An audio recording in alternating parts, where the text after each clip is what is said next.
Réputés incassables, les verres Duralex, devenus une icône du Made in France, ont marqué des générations d'utilisateurs.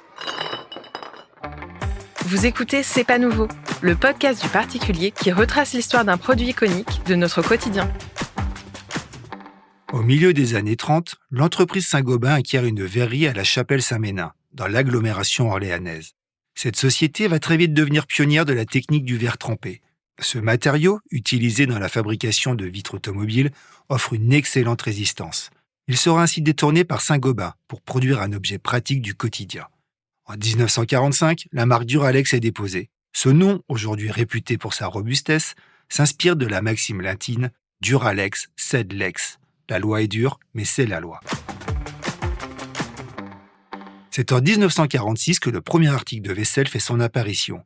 Il s'agit du verre gigogne, un gobelet rond avec 2 lignes horizontales. Imaginé pour être pratique, bon marché et incassable, il va envahir les foyers et collectivités et connaître un succès retentissant en France et dans près de 120 pays. Il est ainsi adopté par les cantines scolaires et devient l'objet d'un jeu pour de nombreuses générations d'élèves. Le chiffre gravé au fond du verre, numéroté de 1 à 48, indique leur âge imaginaire. Il s'agit en réalité d'un numéro de série inscrit lors du moulage.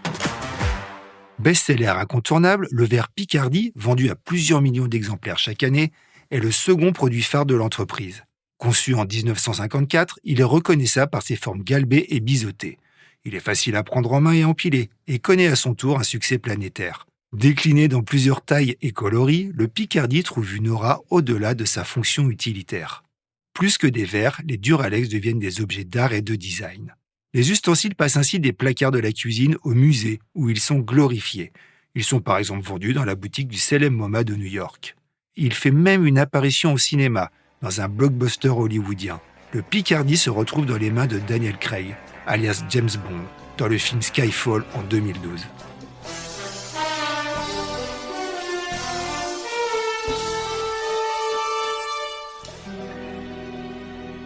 Mais la société a dû traverser de nombreuses crises et faire face à un énième redressement judiciaire à l'été 2024, qui a bien failli lui être fatal. Reprise par les salariés sous la forme d'une coopérative, l'entreprise n'est pas encore sortie d'affaire.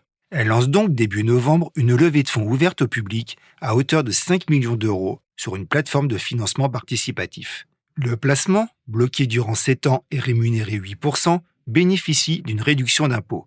Le prix d'une part débute à 100 €. Un petit geste financier à même de sauver un beau souvenir d'enfance.